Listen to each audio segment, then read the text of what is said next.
दुई दिन पूर्वर मुझे जे संध्या समय आसबि माँ आरती केमिति हुए से विषय में आपण मानक देखी और जनइबी माँ बर्तमान मु संध्या हो गला बर्तमान संध्या समय हो गला मंदिर पाखरे बर्तमान मो नना तो आसी ना आउ किसी समय पर नना आसवे किंतु मंदिर को आसी आम गाँव भक्त मैंने आसी माँ मैंने आसछन्ति देखिया से पचारिबा बर्तमान मो नना तो आसी ना आउ किसी समय पर नना आसवे किंतु मंदिर को आसी आम गाँव भक्त मैंने आसी माँ मैंने आसछन्ति देखिया से पचारिबा देखंतु मु बर्तमान संध्या समय हो जाइछि बर्तमान मंदिर परिसर भितर मु बर्तमान अच्छी बर्तमान आम गाँव आरिपदा गाँ हर्षपड़ा आरिपदा जन्यमूल बसपुर यही आखपाख अंचल बहुत लोक आसती एठी संध्या समय एवं सकाळ समय माँ को दर्शन करने बर्तमान तो आरती समय आम गाँव बहुत लोक आसछन्ति आज माँ को पाखक देखिए से पचारिया केबेठू आसुनी कौन केमती कौन माँ को पूजा अर्चना करती माँ को आरती समय रे बहुत संख्यार लोक आसती बहुत संख्यार लोक आसती किंतु आज भी मु आसी नना तो आसी ना आउ किसी समय पर आसबे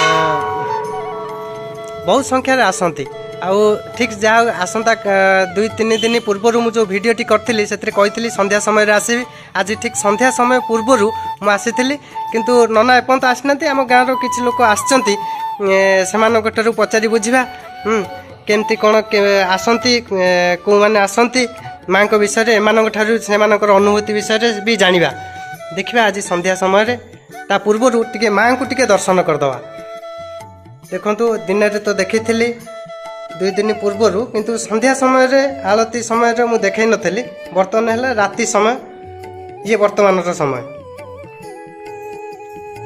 बर्तमान आसी आम गाँव आम गाँव माता दे जैकि यही मंदिर सामने घर तांकु पचारि बुझिया सी भी प्रत्येक समय ठाकुर पाखक आसती झाड़ू करती सकाल संध्या भी आसती प्राय टाइम मुझे देखे पाखे एपटे बड़ऊ अच्छा एपटे अच्छा समस्ते तो ये मोर निज गाँ लोक समस्ते तो परिचित बर्तमान पचारिया माता दे मंदिर विषय ठाकुर विषय कह केबेठू ठाकुर आसिले ठाकुर अनुभूति किसी कह ठाकुर अनुभूति बहुत ठाकुर 2 वर्ष है मंदिर को आसिले से कोठा घरे छत पका घर से जो पुराना घर सेपटे हाँ हाँ 2 वर्ष है मंदिर को आसिले ये तो अनुभूति बहुत आखपाख लोक जानती समस्ते आसती माँ माता दे तांकर अनुभूति मुझे पचारि बर्तमान पचारा आपण सबुदिन आसते सकाल संध्या सबुदिन आसते ठाकुर विषय टे कहतु पचारि बुझा बड़ ठार बड़ कहतु ठाकुर विषय कहतु माँ समस्त माँ को जानती आई आसला से शाशु नागुले सी बहुत कथा भी कहती जार जो जिनसा हजि थाए ताकू से कही जो से पाती से प्रथम आम पढ़ुलु जो से चाल घर थे आगु चाल कोठार पूर्व चाल घर थी चाल घर थे कोठार बहुत दिन है पूजा होती जमती कि 2 दिन पूर्वर मुझे देखी से घरे रोते से जगह छपर घर गोटे थिला किंतु तापर कोठा घर होता कोठा घर पर ए मंदिर करा जायछि मु सुनी माँ आमे तो देखिनु आमे तो वर्तमान पिला आमे तो से विषय एत अभिज्ञता ना तथापि आमे जहाँ शुणीचु बापा माँ ठारू आमे शुणीचु गाँ लोक ठारू शुणीचु माँ हेले 5 भौणी आउ गोटे भाई से 5 भौणी को ना कौन साहरा सुंदरी हाँ नाक देई हाँ कपुरा देई नाक देई हेले हमर नरहरिपुर हाँ अटावा हेले नाक देई अच्छा भांडिल हला कपुरा देई भांडिल रे हेले कपुरा देई नरिल हला रणचंडी नरिल हेले रणचंडी बसपुर हला रामचंडी बसपुर रामचंडी बसपुर रामचंडी सी भी सारा सुंदरी भौणी हाँ हाँ गोटे भाई जे हनुमान हनुमान हाटवाणपुर अच्छा अच्छा ଯେମିତି ମୁଁ ଆରମ୍ଭରୁ କହିଥିଲି ବର୍ତ୍ତମାନ ଇଏ ହେଲା ସାହାରା ସୁନ୍ଦରୀ ମାଙ୍କ ମନ୍ଦିର। ତାଙ୍କର 5 ଭଉଣୀ ଅଛନ୍ତି। 5 ଭଉଣୀରୁ ଗୋଟେ ଭାଇ ସେ ହେଲେ ହାଟବାଣପୁର। ବର୍ତ୍ତମାନ ଆଜି ଆସିଛି ମା ସାହାରା ସୁନ୍ଦରୀଙ୍କ ମନ୍ଦିର। କିନ୍ତୁ ଆ ପରେ ମୁଁ ଆଉ 4 ଭଉଣୀଙ୍କ ମନ୍ଦିରକୁ ଯିବି, ତାପରେ ହନୁମାନ ମନ୍ଦିରକୁ ଯିବି, ହାଟବାଣ ହନୁମାନ ମନ୍ଦିର। ଆପଣଙ୍କୁ ସମସ୍ତଙ୍କୁ ମୁଁ ଦେଖେଇବି କିଭଳି ଭାବରେ କେଉଁ ପରିସ୍ଥିତିରେ ମା ମାନେ ଅଛନ୍ତି ଏବଂ ଏ ସାହାରା ସୁନ୍ଦରୀ ମନ୍ଦିରରୁ ଗଲା ପରେ ମୁଁ ଶୁଣିଛି ଏଠି ବହୁତ ବର୍ଷ ପୂର୍ବରୁ ମା ଲାଗନ୍ତି।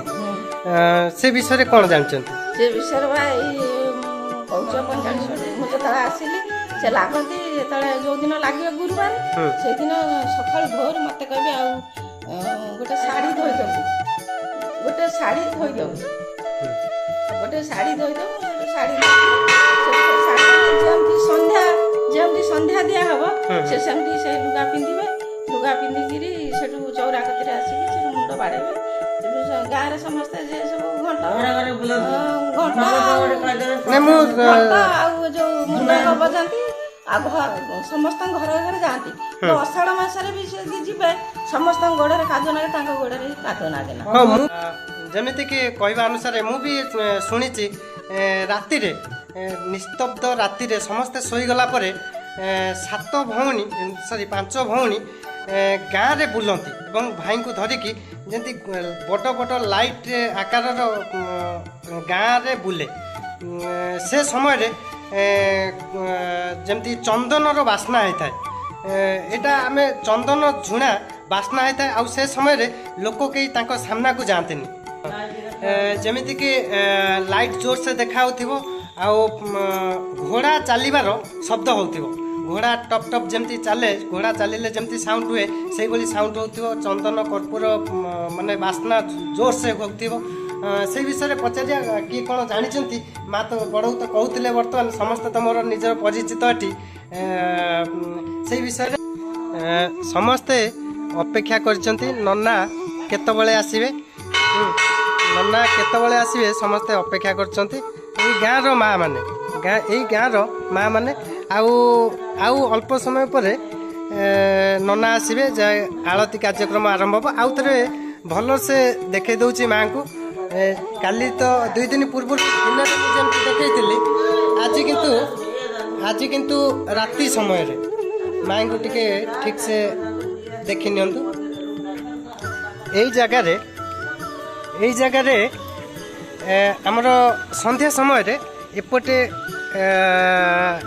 ମନ୍ଦିରର ଡାହାଣ ପାର୍ଶ୍ୱରେ ନାମ ମଣ୍ଡପ, ଏଇ ଜାଗାରେ ନାମ କରାଯାଏ। ଏଇ ଜାଗାରେ ଦେଖନ୍ତୁ ଏଇଠି ଲେଖା ହେଇଛି ନାମ ମଣ୍ଡପ। ଏଇ ଜାଗାରେ ଯେଉଁଟାକି ପୂର୍ବରୁ ଯେଉଁ ଜାଗାରେ ଠାକୁର ରହୁଥିଲେ ସେଇ ଘରେ ଠାକୁରର ସାମ୍ନା ସେଇ ଜାଗାଟାକୁ କରାଯାଇଛି ନାମ ମଣ୍ଡପ। ଏଇ ନାମ ମଣ୍ଡପ ଠିକ୍ ମନ୍ଦିରର ଡାହାଣ ପାର୍ଶ୍ୱରେ ନାମ ମଣ୍ଡପ କରାଯାଇଛି। କେହି ବି ଯଦି ମାଙ୍କୁ ଦର୍ଶନ କରିବା ପାଇଁ ଆସିଥାନ୍ତି ତାହେଲେ ମାଙ୍କ ମନ୍ଦିର କେନ୍ଦ୍ରାପଡ଼ା ଜିଲ୍ଲା ବସପୁର ପଞ୍ଚାୟତ ଆରିପଦା ଗ୍ରାମରେ ମନ୍ଦିରଟି ଅବସ୍ଥିତ। ମନେ ରଖନ୍ତୁ, କେନ୍ଦ୍ରାପଡ଼ା ଜିଲ୍ଲା ବସପୁର ପଞ୍ଚାୟତ ଆରିପଦା ଗ୍ରାମରେ ମାଙ୍କ ମନ୍ଦିର ଅବସ୍ଥିତ। ଯେତେବେଳେ ଆସିବେ ଏଇ ଠିକଣାରେ ଆସିଲେ ମାଙ୍କ ଦର୍ଶନ କରିପାରିବେ। ରାତି ସମୟରେ ମାଙ୍କ ମନ୍ଦିର ଏଇଟା ହେଲା ବାହାର ପରିବେଶ।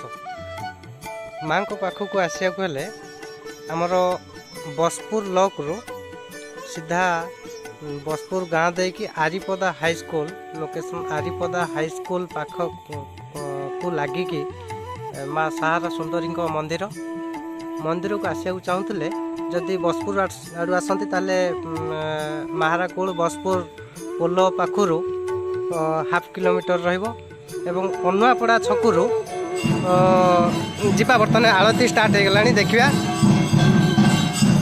ଆଳତି ସମୟ ହେଇଗଲା, ଆଳତି ଦେଖିବା।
ବର୍ତ୍ତମାନ ଆଳତି ଚାଲିଛି।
ବର୍ତ୍ତମାନ ଆଳତି ସରିଲା, ମାଙ୍କର ଆଳତି ସରିଲା।